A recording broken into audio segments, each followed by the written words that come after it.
찬송가 337장 내 모든 시험 무거운 짐을 찬송하신 후에 예배 시작하도록 합니다. 337장입니다.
사도신경하심으로 신앙 고백하도록 합니다.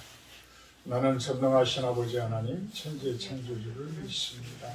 나는 그의 유일하신 아들 우리 주 예수 그리스도를 믿습니다.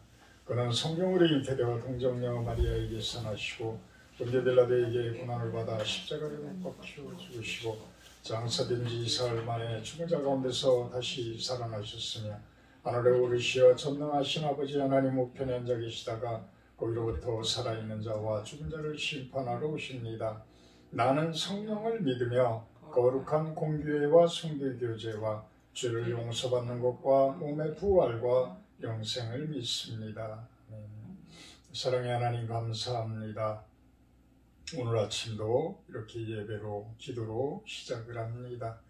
우리들이 주님 안에서 더욱더 경건하고 거룩한 모습으로 살게 하셔서 매일매일이 주님의 축복으로 가득한 그러한 모습이기를 소망을 해봅니다.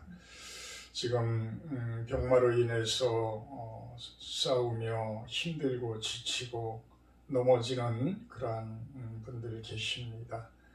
그분들 주님의 능력에 의해서 주님의 힘에 의해서 돌보심에 의해서 반드시 승리하게 하시고 회복되어지게 하시고 치유되어지게 하시고 치유되어지게 하여 주시옵소서. 또한 저희들 그분들을 위해서 끊임없이 기도합니다. 힘들어하고 어려워하는 분들을 위해서 기도합니다. 기도할 수 있기에 우리들이 위안을 받습니다. 오늘 하루도 온전히 주님께 의탁합니다. 좋은 하루가 되어지게 하여 주시옵소서. 예수님의 이름으로 기도합니다. 오늘 말씀은 생명의 삶 3월 18일 말씀입니다. 마태복음 24장 15절에서 28절 말씀입니다. 마태복음 24장 15절에서 28절 말씀입니다.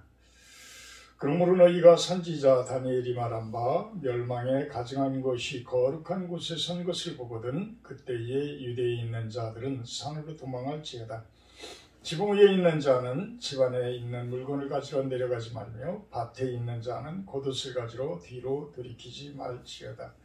그날에는 아이 벤 자들과 젖 먹이는 자들에게 화가 있으리로다. 너희가 도망하는 일이 겨울에나 안식일에 되지 않도록 기도하라. 이는 그때에 큰 환란이 있겠습니다. 창세로부터 지금까지 이런 환란이 없었고 후에도 없으리라. 그날들을 감하지 아니하면 모든 육체가 구원을 얻지 못할 것이나 그러나 택하신 자들을 위하여 그 날들을 감하시리라. 그때 사람이 너희에게 말하되 보라 그리스도가 여기 있다 혹은 저기 있다 해도 믿지 말라. 거짓 그리스도들과 거짓 선지자들이 일어나 큰 표적과 기사를 보여 할 수만 있으면 택하신 자들도 미혹하리라. 보라 내가 너희에게 미리 말하였노라. 그러면 사람들이 너희에게 말하되 보라 그리스도가 광야에 있다 해도 나가지 말고 보라 골방에 있다 해도 믿지 말라. 번개가 동편에서 나서 서편까지 번쩍임 같이 인자의 임함도 그러하리라. 죽음이 있는 곳에는 독수리들이 모일 것이니라. 아멘. 말씀으로 분별하라. 이렇게 제목을 정해봤습니다. 말씀으로 분별하라. 선지자 다니엘이 말한 바 멸망에 가증한 것이 거룩한 곳에 선 것을 보거든. 이 뜻은 무엇이냐면 예루살렘 성전에 우상이 서는 것을 이야기합니다. 교회에 무속인들의 어떤 그런 불상과 같은 그런 탱화라고 하나요? 그런 것들이 이 거룩한 곳에 세워지는 그러한 날, 결국은 멸망의 날이라는 것이죠. 하나님께서 그것을 더 이상은 봐주실 수가 없는 거예요. 세상 곳곳에서 더러운 곳에서 오염시키고 더러운 곳에서 이것저것 준비되어지고 그곳에서 온갖 악행을 하는 것들은 그래도 참으시는데 이제 그것이 넘쳐서 교회 안까지 들어오는 거예요. 교회 안까지. 성전 안까지 들어와서 그 더러운 것들이 설치되어지고 세워지는 그러한 모습. 결국은 이것이 바로 말세라는 것이고 종말이라는 이야기입니다. 종말이라는 이야기입니다.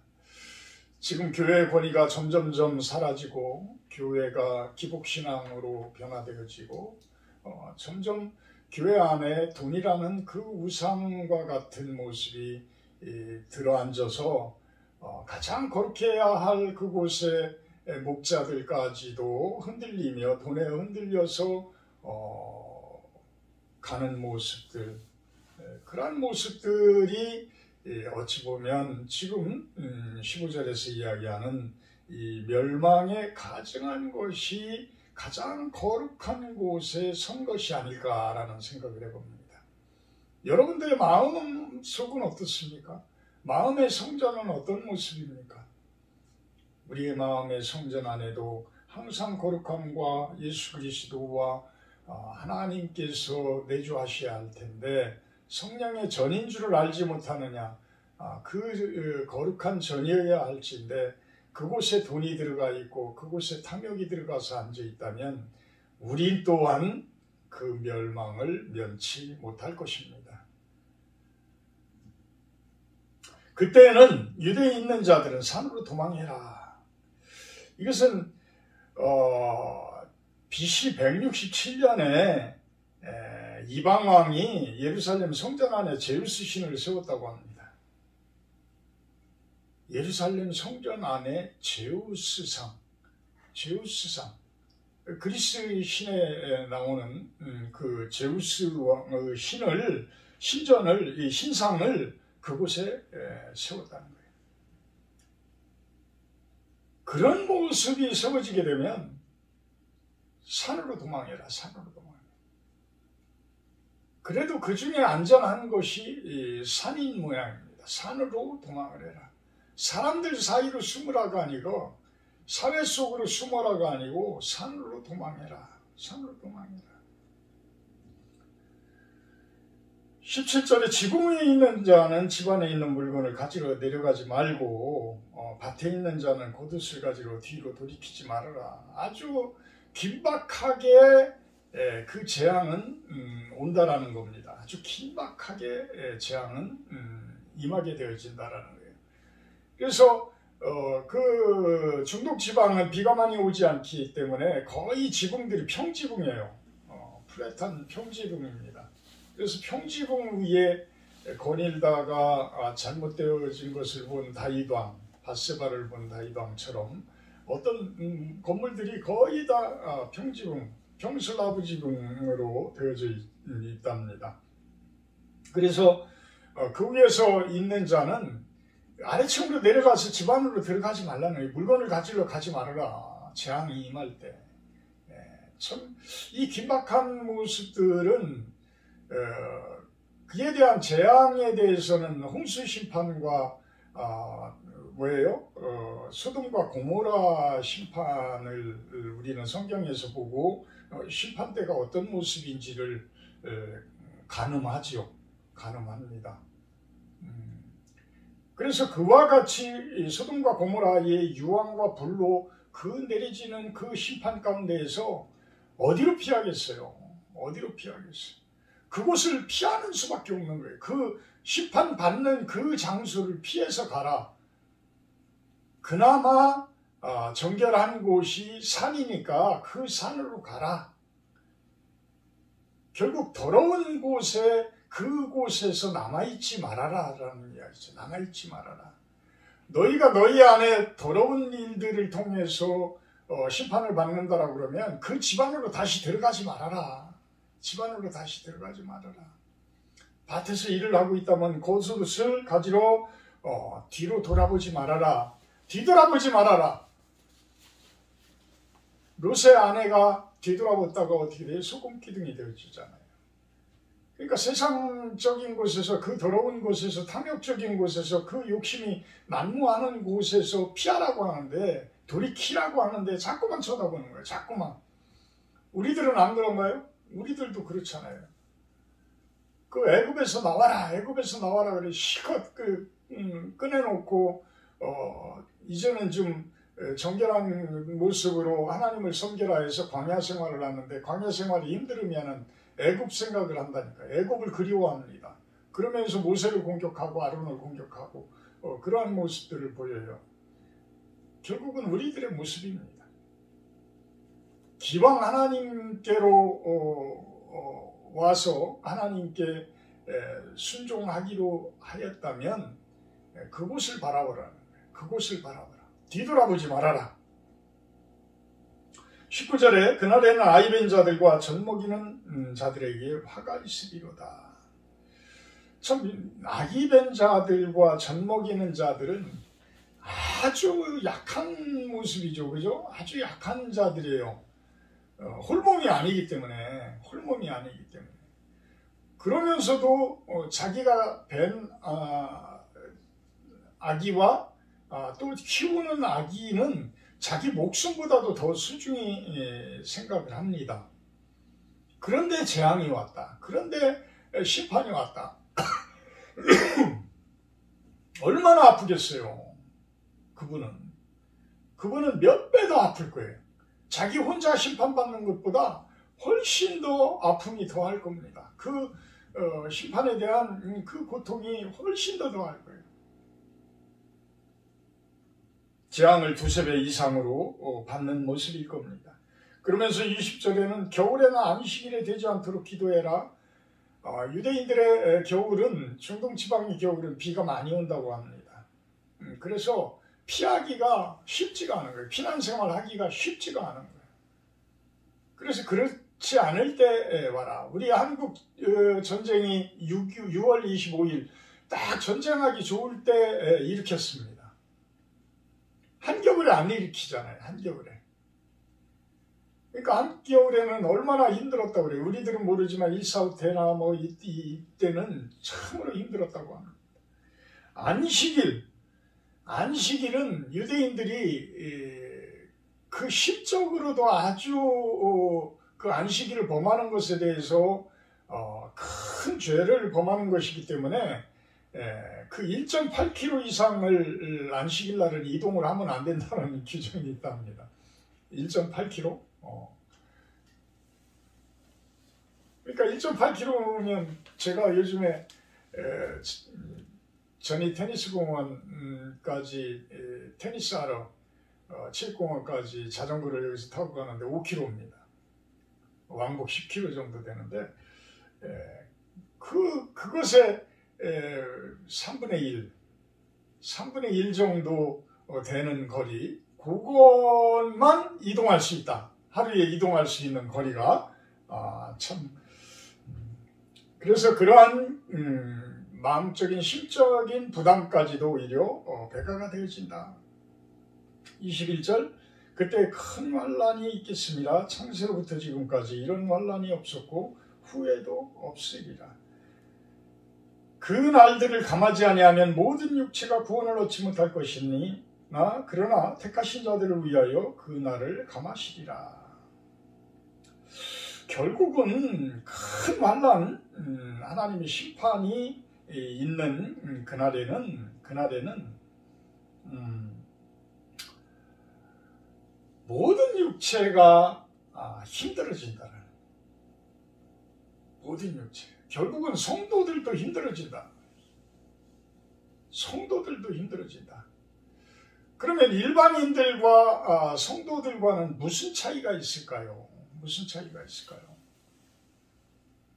참, 예루살렘 성전이 건장하게 유지되었을 때에는 하나님께서 그 안에 내주하시기 때문에 온 세상을 예루살렘 성전으로부터 통치가 이루어져서 참 그 능력이 크게 발휘가 되어지는 그 모습을 볼 수가 있습니다. 결국은 내 안의 성전에 하나님께서 임재하시면 하나님의 그 능력에 의해서 나를 통치하시고 내 주변 상황이, 내 바깥 상황이 얼마나 어렵더라도 나를 힘있게 인도를 해주시는 것이죠. 그런데 그곳에 더러운 우상이 들어가 있고 내 성전이, 내 안에 있는 성전이 더럽혀지게 되면 하나님께서는 그 더러운 곳에 있을 수가 없어요. 그래서 결국은 떠나시게 되고 결국은 예루살렘 성전이나 내 안의 성전이나 그 역할을 못하는 거예요. 더 이상 그 안전할 수 있는 그 역할을 감당하지 못한다. 그럴 때 심판이 와요. 그럴 때 심판이 옵니다. 그럴 때 심판이 오는데 그렇다고 한다고 그러면 성전으로서의 역할을 하지 못하는 성도들 또한 그냥 하나님 믿어요? 겉으로만 하는 그 사람들에게 과연 심판날에 고통이 없을까? 그렇지만 개 중에는 하나님을 제대로 섬기는 의인들이 있단 말이에요. 의인들이 있어서 피할 길을 주셔. 그리고 성령 하나님께서 내주하셔. 같이 하셔. 동행하셔. 인도하셔. 우리가 세상 가운데에서, 그 고통 가운데에서, 그 어려움 가운데서도 우리가 위안을 얻는 것이 뭐예요? 평안을 얻는 것이 뭐예요? 하나님의 내주하심이에요. 성령님의 내주하심입니다. 그것이 있을 때에 바깥 상황이 어떤 상황이 되더라도 우리는 그 안에서 평강을 찾아나가요. 그 이야기를 합니다. 그날을 감하지 아니하면 모든 육체가 구원을 얻지 못할 것이다. 다 멸망할 것이다. 그러나 택하신 자들을 위해서 그 날들을 감하시리라. 그 날들을 어떻게 감하시는지는 모르겠어요. 시간을 줄이는 걸로 감하시는 건지 아니면 좀 전에 제가 말씀드렸듯이 하나님께서 내주하시면서 롯과 같이 소돔과 고모라의 그 심판 때에 피하게 미리 만들어 주시는지 그것은 하나님께서 하실 것이에요. 그냥 우리는 하나님을 제대로 섬기며 믿고 따를 때에 우리는 그 인도하심을 받게 될 것입니다.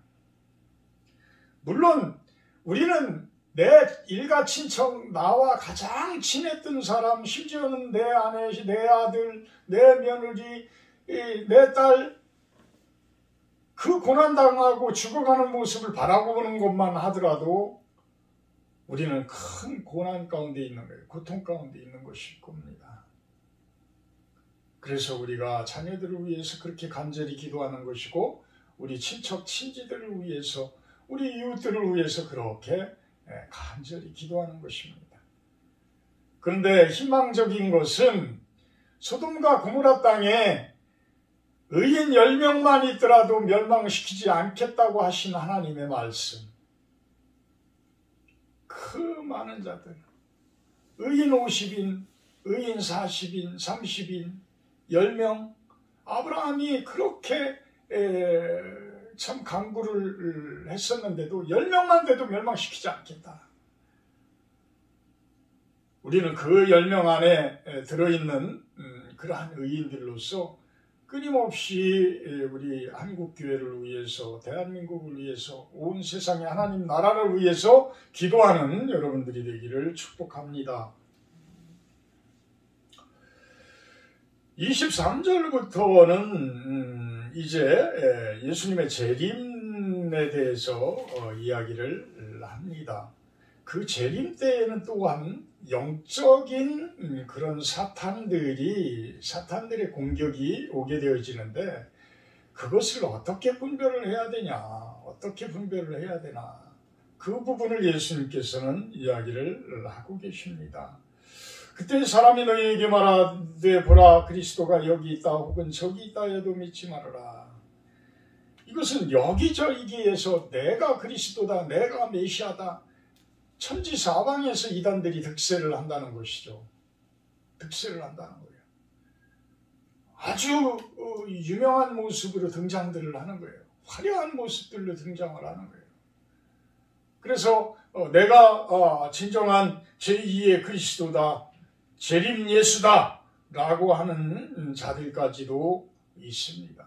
지금도 곳곳에 그런 이단들이 있음을 우리는 보고 있지요. 또한 나중에는 이 거짓 선지자들과 거짓 그리스도들이 일어나서 큰 이 표적과 기사까지도 행사를 한다고 합니다. 실감이 안 나죠. 그런데 그들이 병들도 고치고 그들이 큰 표적도 보이고 큰 환상의 미래도 점치고 이러한 모습을 보인다는 거예요. 그 점치고 철학관 이런 곳에 사람들이 많이 가는 이유가 뭐예요? 그래도 맞추니까 가는 거예요.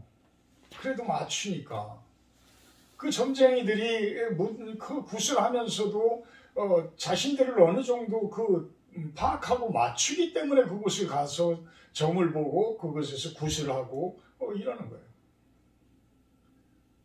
참 그런데 말 그대로 적그리스도 예수님과 맞먹어서 싸울 정도의 사탄이 오게 되면 그 표적과 그 기사는 참 우리들이 지금까지 봐왔던 사람들의 그 모습하고는 확연히 다를 겁니다. 어마어마한 표적과 기사를 보이게 될 겁니다. 그럴 때에 성도들도 저렇게 큰 이적을 행하는 자는 예수님일 거야. 돌아설 수 있다라는 거예요. 돌아설 수 있다. 그래서 할 수만 있으면 택하신 자들도 미혹을 하게 된다. 택함 받지 못한 자들이 주대상들이지만 의인이 되지 못한, 믿음을 갖지 못한 사람들이 쭉 포섭 대상이지만 그 중에서도 믿음 생활을 잘하고 있다라고 하는 사람들까지도 미혹되어진다라는 거예요. 미혹되어질 정도로, 그 정도로 능력을 발휘한다는 거예요. 그래서 광명의 첨사를 가장한 사탄인에 대해서 이야기들을 하잖아요. 큰 기적과 이상. 그럴 때 어떻게 그것들을 분별을 할 거냐는 거예요. 어떻게 그것들을. 26절에 보면 그리스도가 광야가 있다고 하고 골방에도 있다 이렇게 이야기를 하면 그리스도는 광야에서 세례를 받았어요. 그죠? 광야에 세례 요한이 있는 광야에 가서 그곳에서 세례를 받고 광야에서 시험을 받습니다. 그래서 광야라고 하면 대부분의 사람들이 거룩한 곳 이렇게 생각들을 하는 거예요. 골방에서 아주 그냥 기도원에 가면 쪽방식으로 이렇게 만들어서 기도들을 하잖아요. 그와 마찬가지로 골방이라는 곳은 하나님과 나와의 어떤 마주함, 이렇게 거룩한 모습처럼 보인다는 거예요. 그러니까 그런 곳에 그리스도가 있다 하더라도 믿지 말아라는 얘기예요. 믿지 말아라. 거룩한 듯 보이는 곳, 아주 하나님께서 너만 케어할 수 있는 그런 골방, 이런 곳을 있다라고 한다고 그래도 가지 말아라. 왜? 예수님께서는 재림 때 그렇게 좁은 곳으로 오시지 않는다는 거예요. 전 우주적인 그런 재림의 역사이기 때문에 아주 큰 모습으로 오시지, 그렇게 아주 좁은 모습으로 한 사람 한 사람에게 이렇게 오는 그러한 모습이 아니라는 거예요. 우주적 재림이 우주적 사건으로 오게 되어진다는 겁니다. 그래서 그 이야기를 하잖아요. 번개가 동편에서 나서 서편까지 번쩍임같이 임자의 임함도 그러하리라. 저도 참 고등학교 때 대둔산을 올라갔는데 갑자기 저쪽 산 정상 부분에 구름이, 시커먼 구름이 쫙 오더라고요. 덮이더라고요. 그런데 갑자기 그냥 눈앞에 불빛이 짱 하면서 그냥 빠바바바 하는데 나도 모르게 펄썩 주저앉았어요. 펄썩 주저앉았어요. 그것이 얼마나 강력하게 오는지, 저는 지금 이 대목이 27절에 말씀하는 이 대목이 이해가 가요. 그러니까 천지가 불빛으로 확 변합니다. 아마도 히로시마 원자폭탄 투하 때도 그곳에서 그것을 겪은 분들은 아마 그런 모습이 아니었을까라고 생각을 해요. 결국에 하나님의 심판이 올 때는 그런 순식간에 나도 모르는 사이에 온다. 인자의 임함도 그러할 것이다. 죽음이 있는 곳에는 독수리들이 모일 것이다. 심판의 증거가 명확히 드러날 거예요. 죽음이 있는 곳에 독수리가 꼭 나타납니다.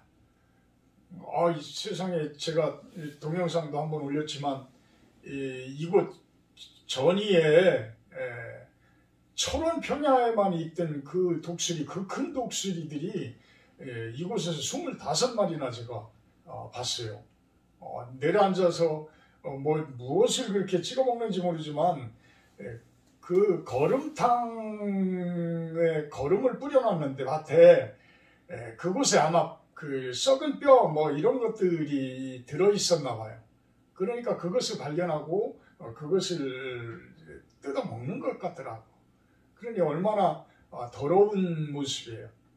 그래서 시체가 있는 곳에는 반드시 독수리들이 온다. 마찬가지로 우리가 죄를 짓는 그 세상 가운데에는 반드시 예수님께서 심판을 하신다라는 거예요. 그래서 심판의 종류는 이 우주적 이런 심판도 있지만 소심판적으로 개별적으로 주어지기도 하고요. 또한 우리들이 거듭난다고 표현해서 성령을 우리가 하나님께서 받잖아요. 성령을 받습니다. 그 성령을 받으면서 우리가 다시 태어나는, 거듭나는 그러한 모습들도 있고 그렇습니다. 그래서 우리가 이러한 심판 부분들, 영적인 부분들 이런 것들을 분별을 할 때에 항상 우주적인 부분부터 내 마음속까지를 항상 이렇게 살펴가면서 보는 여러분들. 근데 그 기준이 뭐예요? 매뉴얼이 뭐예요? 말씀이에요. 말씀. 근데 말씀 적용을 어떻게 하느냐? 말씀 적용을 그것이 같이 어려운 게 없어요. 그것같이 어려운.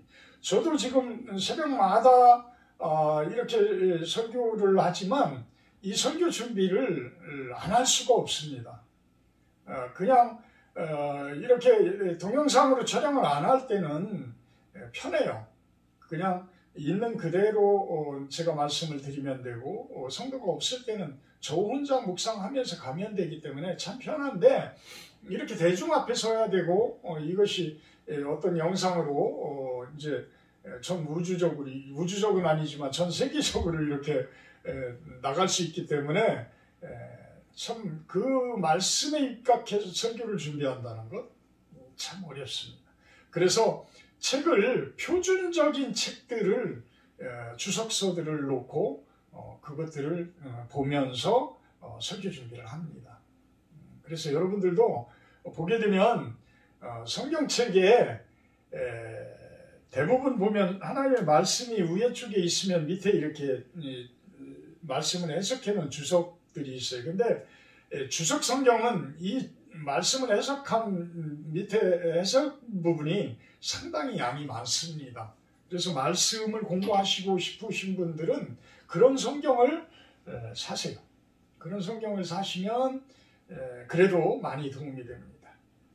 그렇지만 그 말씀을 적용을 한다는 것이 그만큼 어렵지만 목사님들의 설교와 또한 주석 성경 이런 것들을 다 감안을 해서 그것을 적용을 하는 그러한 모습이 가장 광명의 그 천사를 가장한 그러한 어둠의 세력들을 분별하는 방법이 되어질 것입니다. 그래서 말씀을 많이 보셔야 됩니다.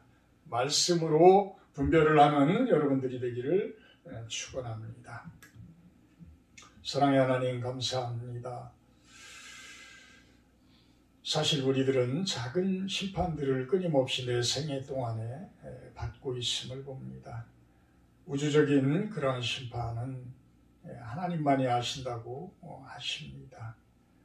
우리는 내 안에서 주어지는 심판을 깨닫고 그것을 바라보면서 어떻게 인생을 살아야 할지 말씀을 통해서 우리를 유혹하는 것들을 분별하고 그 말씀에 의해서 승리하는 우리들이 되게 하여 주시옵소서.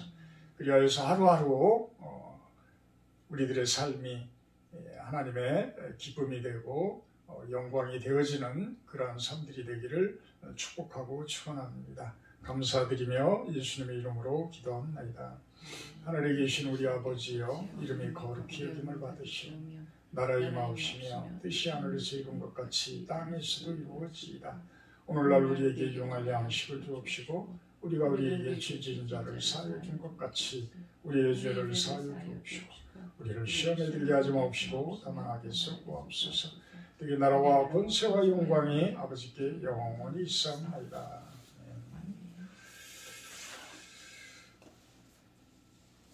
오늘은 여러분들이 전에 다니던 교회와 또한 주변에 선생님들이 있으면 선생님들을 위해서 기도를 해주시기 바랍니다. 사회를 건강하게 이끌어가고 어린아이들을 건강하게 가르치는 선생님들입니다. 그분들을 위해서 기도해 주시기 바랍니다. 오늘은 시간 관계상 이름들은 호명하지 않고 각자가 기도하는 것으로 하겠습니다. 기도의 시간입니다.